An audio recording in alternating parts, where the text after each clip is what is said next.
Hi, and welcome to Monitor, Diagnose, and Optimize SQL Server with SentryOne. My name's Lori Edwards, and I'm the training manager here at SentryOne. Today we're going to be going over SQL Sentry, our flagship solution for monitoring SQL Server. Now I wanted to start with a brief overview of our architecture. There are only really three components. There is a client that you see in front of you. There aren't any licensing restrictions for the client, so this can be installed wherever people need to see this information. The client gets all of its data from our SentryOne repository. This is just a SQL Server database, and storage-wise, you'd want to account for about 2 to 3 gig per monitored instance, and that's holding 3 years worth of data. The SentryOne repository is populated by our monitoring service, and this is just a Windows service that can sit on a VM somewhere. And it will pull your monitored servers and pull that data back into the SentryOne repository. So very straightforward. There aren't any agents or services that need to be installed on any of your monitored servers. So let's get into our solution. We start off with our start page, which has our environment health score overview. This number here is like a test score. It can be anywhere from 1 to 100, with 100 meaning everything's perfect. So it's generally something less than that. And we derive this by looking at all of the conditions that were raised during a period of time, which defaults to 24 hours.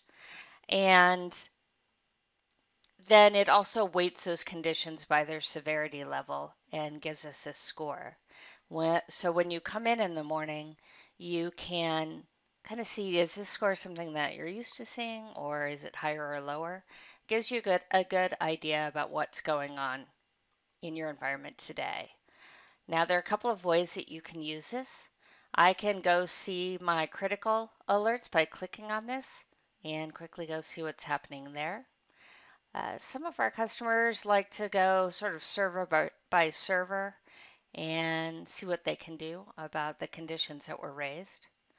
And I can click on this condition and be taken to when that alerted, what that value was. I can close it from here. I can assign it to a different user. I can also take notes on it if I'd like to. Now, another way you can look at your environment is by clicking on this button here, and this takes you to our Performance Advisor overview. This is a list of all of the servers that I'm currently watching, and if any of them have metrics, either on the Windows or SQL Server side, that have bypassed a best practices threshold, then those server names will turn color. I can drill down on these if I'd like. What I generally do is keep this expand warnings button on, and this will automatically expand any levels that have metrics I might want to look at. It also by default refreshes every minute. So if you have a monitor in your NOC that looks at server health, this might be a good view for that. Now let's go to our dashboard. So we have Windows metrics down the left-hand side, SQL Server metrics down the right-hand side. We can detect if this is a virtualized guest, either Hyper-V or VMware. We can also detect the host. We do have solutions that monitor host level metrics for both VMware and Hyper-V. So if we are monitoring the host, this becomes a hyperlink. So we can jump up and look at those host level metrics. You might notice that there are a couple of different colors in network, CPU, and memory, and that's because we distinguish between what's being used by the instance versus what might be being used by any other processes. If we wanted to see what those other processes were, we could click on this Processes tab and see the different processes that were running. Now here we see all of the memory on this server. Now the memory that has been allocated to SQL Server will show up in a different color. This one has a line through the middle simply because this server has 2 NUMA nodes and it's just the memory assigned to each node. If I move over to the right, then I can see that same block of allocated memory, but in how SQL Server uses it. So whether it's the buffer cache or the plan cache. And I can see my page life expectancy as well as my plan cache hit ratio. As far as weights go, we group them by what they affect. By default, we have network, CPU, memory, disk, and other, but you can also customize that. For instance, here we broke out our CX packet and our write log events. It's just a simple query against a repository. I can hover over any of these areas to see what weights were happening at the time, but I can also run a quick report to get a more detailed list of all of the weights occurring during this time period. Now, when I was at DBA, I used Management Studio to be able to see what was going on, but if something had happened at 5 in the morning, unless I'd come in really early that morning, seeing what had gone on at that point was relatively difficult. But we can jump back to any other period of time and see what our server looked like and be able to drill in to see what queries were running or what our disk subsystem looked like. Before I start doing that though, I wanted to point out our baselining functionality. Now, we have two types of baselines that we support. The ones with parentheses down here are temporal baselines, and those are automatically created. The data is automatically gathered, and they're very helpful for seeing, is my server functioning the way it typically does? So if I choose this previous week, then this pink dotted line represents this period of time over the previous 7 days. For instance, here's my average, but right now my page life expectancy is pretty darn low, so it's not the same as we would typically expect for this period of time. Now, the temporal baselines don't persist. Previous day today will be different tomorrow. But you can also create custom baselines. If you wanted to create a baseline prior to a code rollout or an upgrade, or if you wanted to benchmark a process, all you would need to do is set the period of time that you'd like to benchmark. You could highlight any period of time, the time that you wanted to baseline, choose Create Baseline, and here you'll see all of the metrics that are on the dashboard. And we've collected the average, min, max, and standard deviation. All you'd need to do is give it a name and click OK. Now, one thing that I like about baselines is I typically take a baseline of the previous month. Workload should be fairly similar. Hardware is fairly similar. So I know how my server should be behaving. Now for this server here, I know that CPU utilization averages at 36%. And like most people, I've got an alert that says, let me know when it hits 85% or 90%. But I probably want to know long before that for this server. So what I can do is create an alert that says, let me know when my CPU utilization is 2 standard deviations higher than this daily processing average. And that way I'm getting alerted based on the expected behavior of this server rather than kind of guessing at a percentage or a hard value. So let's start drilling in. We've got a decent amount of I/O going on, so I want to see what's causing that. And you'll notice that when I highlight part of one graph, that same time frame highlights everywhere else on all of the other graphs. This is to help point out any correlation. Now, if I saw a lot of disk I/O here, but not any database I/O over here, then I can be pretty certain it's not a database issue. But I can also jump to any other part of our solution for the period of time that I've highlighted. Since it's I/O, I'm probably going to start with disk activity. So what we're looking at here is our underlying storage, our controllers, physical disks, logical drives. All of these colored rectangles are database files. The plain ones are data files, the striped ones are log files. And we can see write activity across the bottom and read activity across the top. Now, the difference in color and width has to do with latency. What we hope to see is a very thin green line, meaning very little latency. But as latency grows, that line becomes thicker and changes color until we get to something like this. Now I can see this is a tempdb file. And if I wanted to, I could click on that and get the latency, IOPS, and throughput for that file for this period of time. Now I notice I'm experiencing quite a bit of latency on both files, both on read and write, so I can also get those metrics at the disk level as well. This could just be poorly configured tempdb. We could also have a drive that's going bad. So if I wanted to, I could go back and look over the previous week to see, is this something that I'm seeing continuously? I also want to see what queries were running during this time. And I want to stick with this 502 to 520 period. So if I click on this sync button here, then all of these tabs sync to that same time frame. If I go to Top SQL, then I can see what queries we're running. Now there are a couple of tabs here. Running queries are anything that's running currently, so this will change while we're here. But completed queries are all of the statements that ran during this period of time, this 502 to 520 period. Now there are a few things that we see here. We can see the statements that ran, or the batches that ran or stored procedures. We can see the statements that were a part of those. We can see the execution plan, and we'll be able to see that larger in a way that we could use it. And then we see the query history. So these dots all represent times that this particular query ran. Now this is a demo environment, so this query always uses the same plan. But this can also be helpful in looking at plan regression.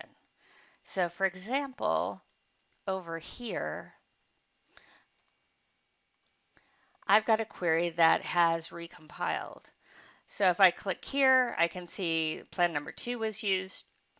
I could see plan number 4 was used here. Here's plan number 1.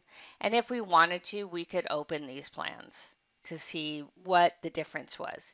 This can be really helpful, especially if you're using plan guides. And you can look at them in terms of duration, CPU, or I/O. You can also group these, which can sometimes be helpful. See how that plan changed over time. Now let's get back to the Top SQL that we were looking at here.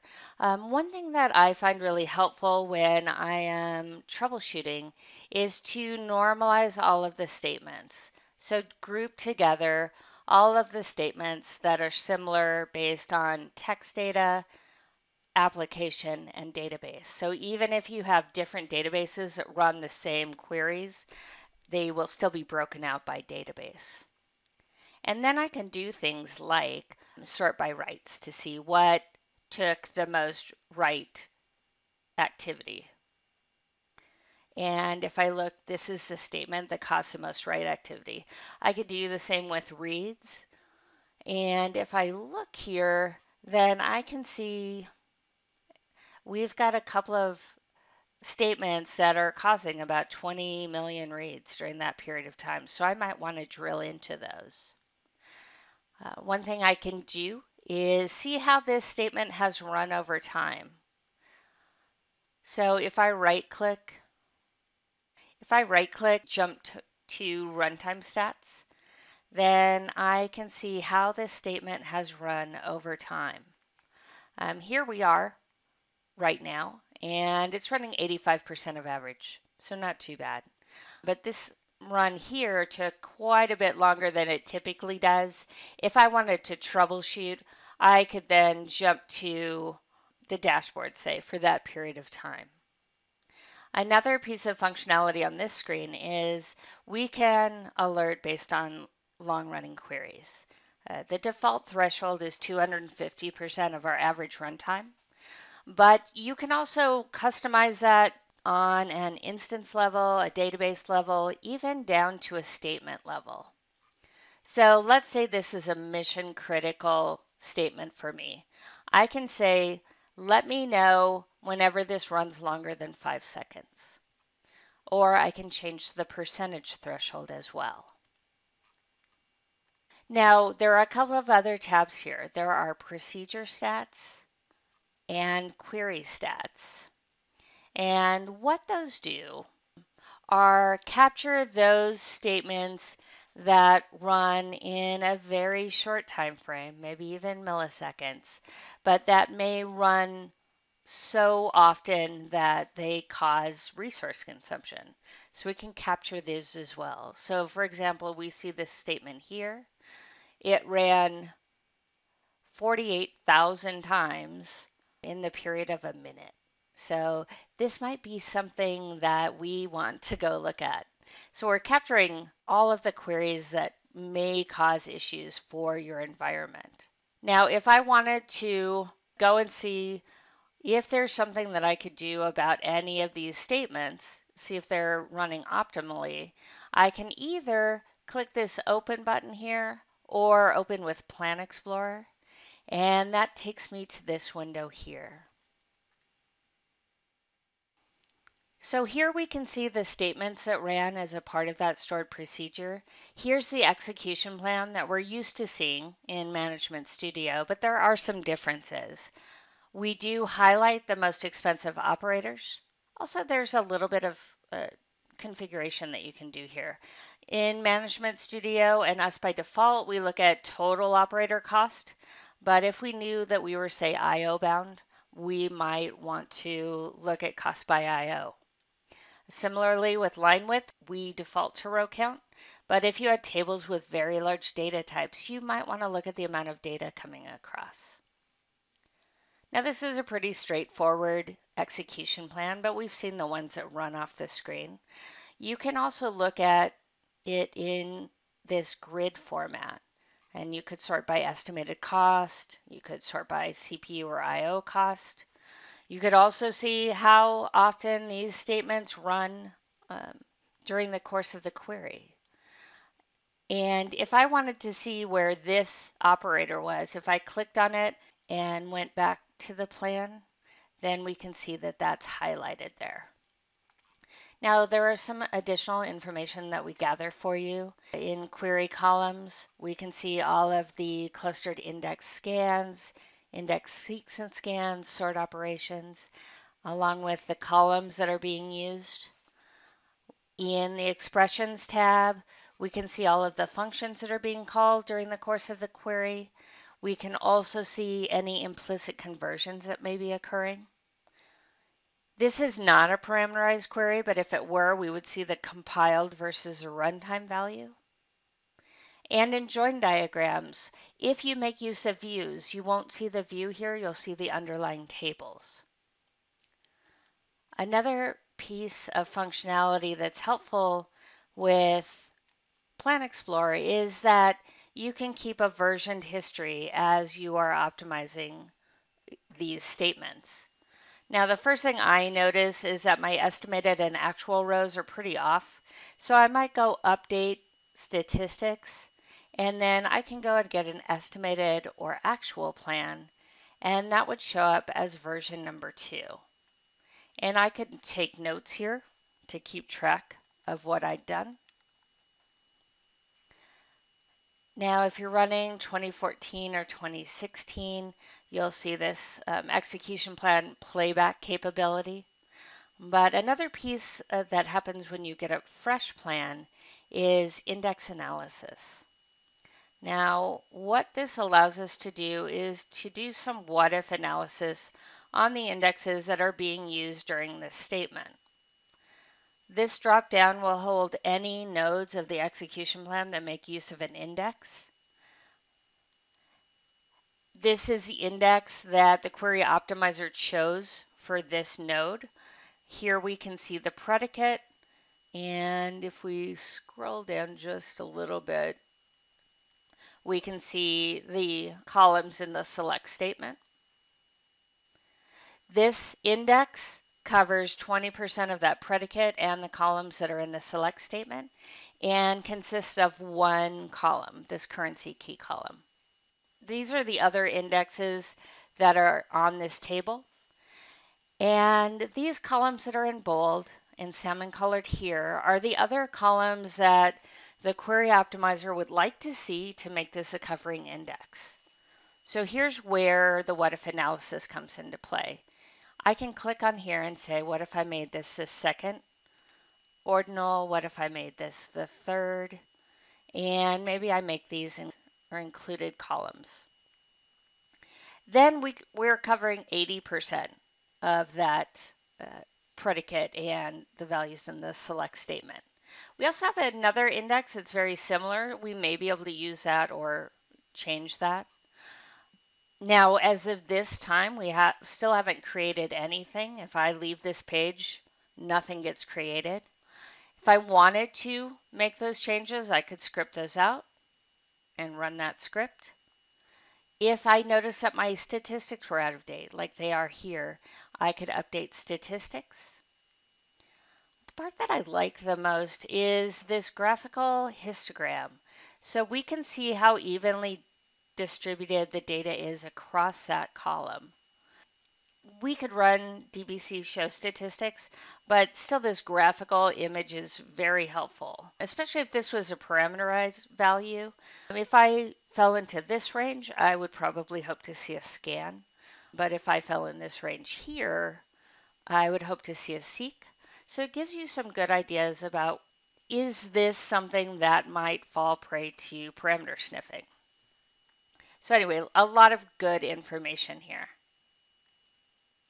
And speaking of indexes, we can also see all of the indexes on our instance. The graphs along the top have to do with all of the indexes on your instance. So I can see the amount of fragmentation, the total space used on disk, as well as the buffer cache usage, including empty pages due to your fill factor settings or fragmentation.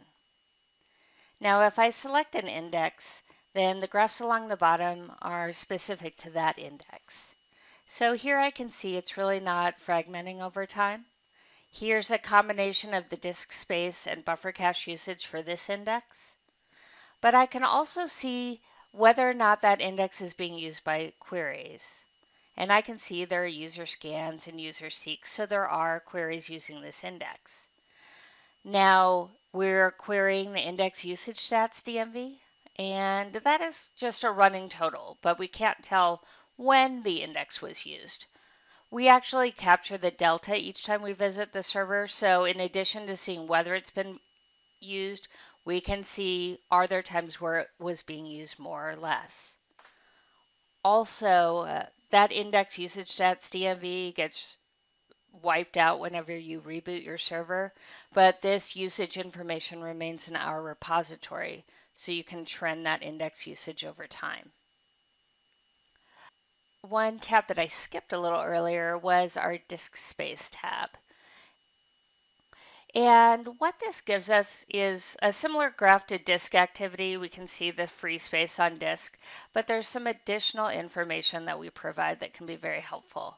If our autogrowth settings are something other than best practices, then those get highlighted.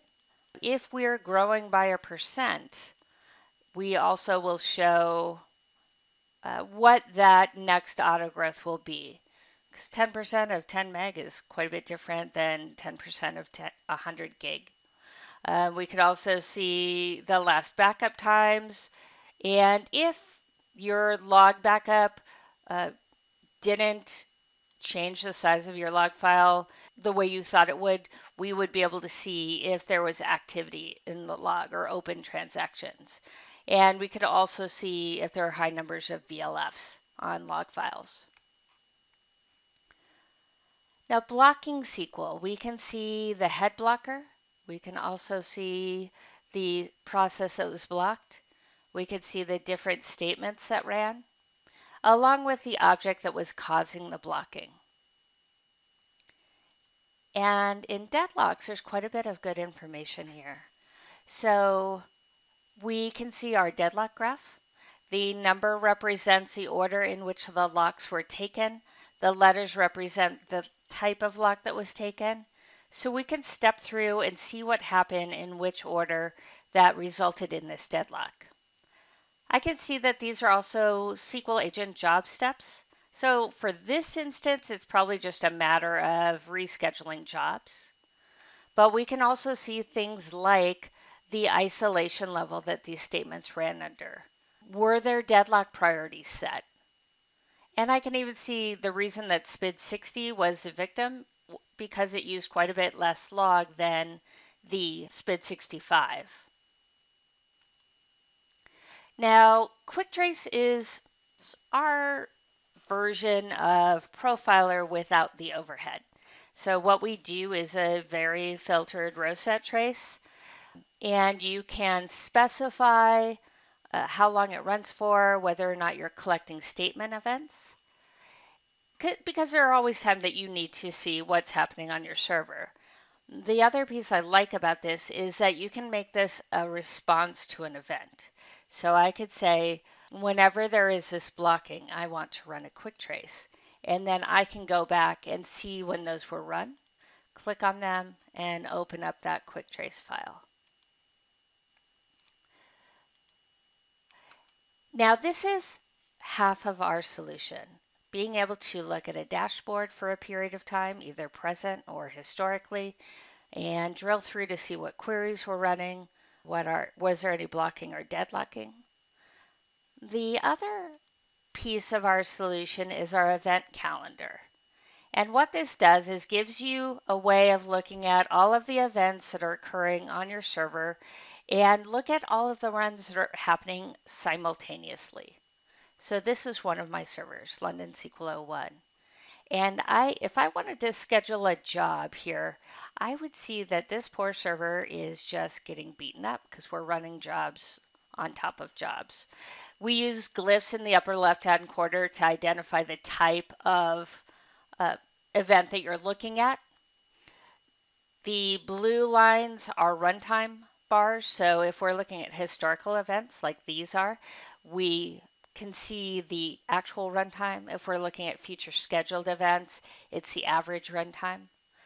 The bars next to that, with the exception of our advisory conditions, whether they were green for successful or red for fail.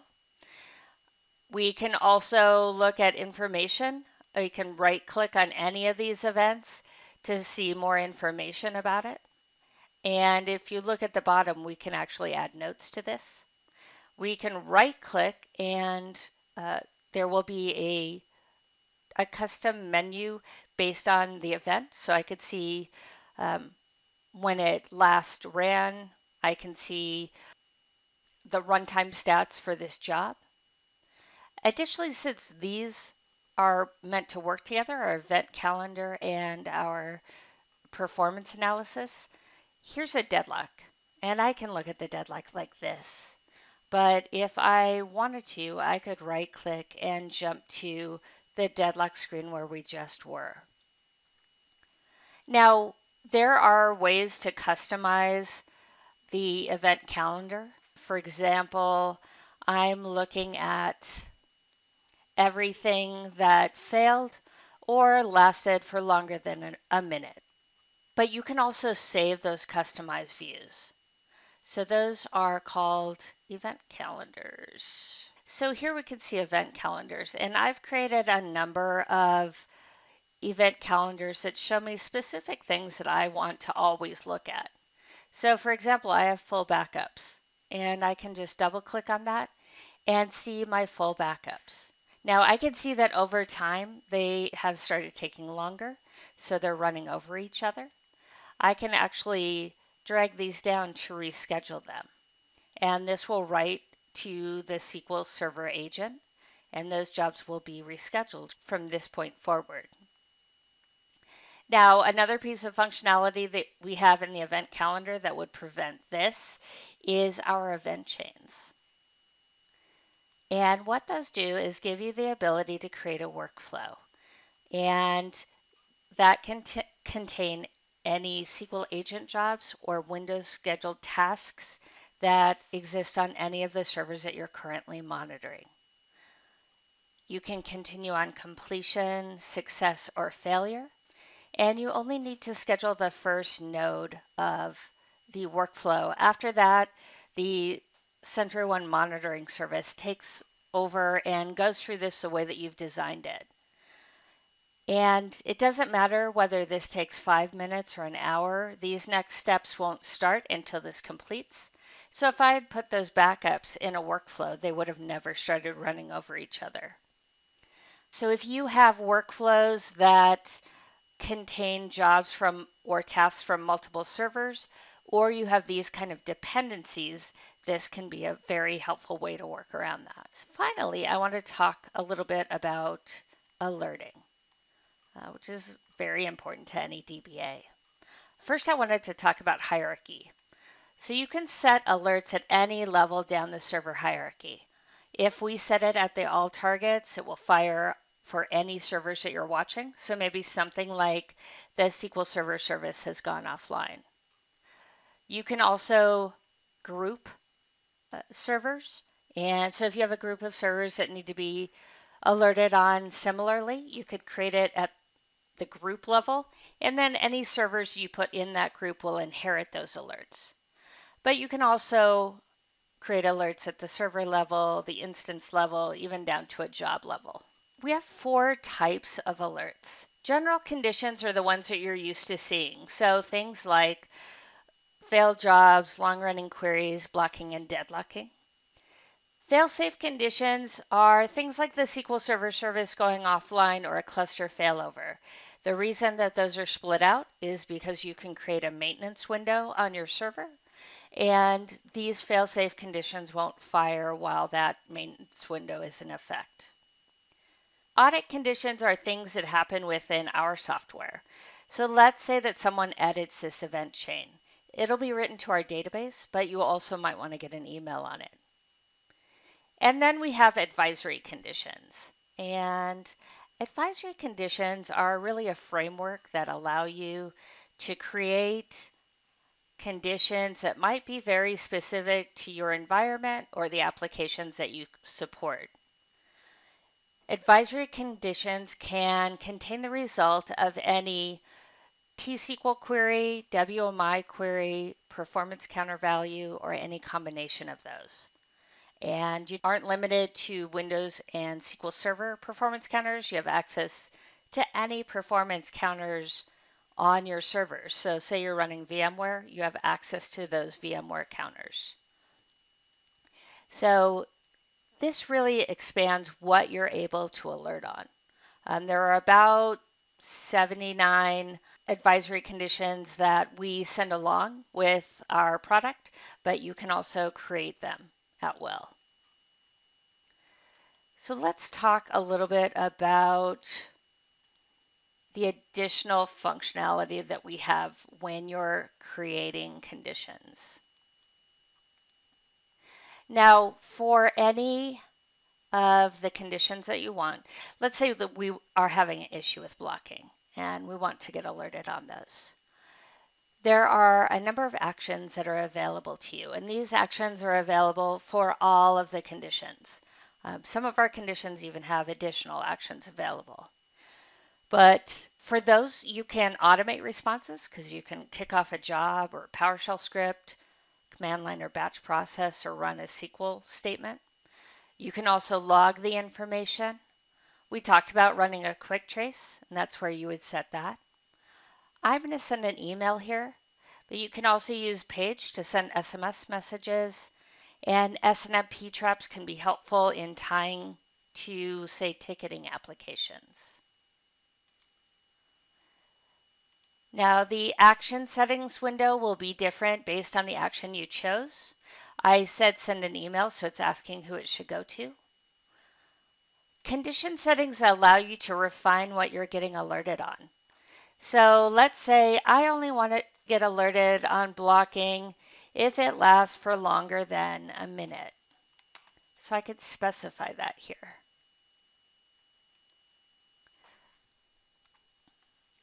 I also might know that it's only an issue when it's happened 3 times in an hour. Our response rule set defines how often you get alerted. The default is every time something happens, but in this case, I might say, let me know after it's happened 3 times in an hour. You also have the option for time-based. So I could say, let me know when this first fails, and then send me alerts every 15 minutes while it's still down. And then we can also define different responses based on the time of day or day of the week.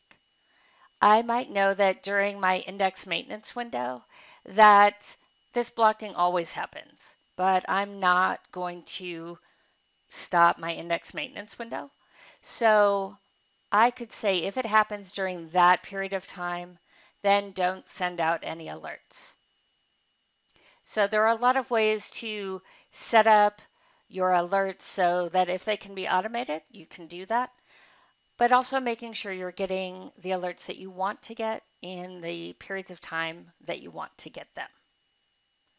So this is a fairly quick overview of probably about 95% of the functionality that's available in our SQL Sentry solution. If you have other questions, please feel free to reach out to us. You can contact us through our SentryOne.com website or contact sales@sentryone.com. Thank you for your time today. I hope this has been helpful and have a good rest of your day.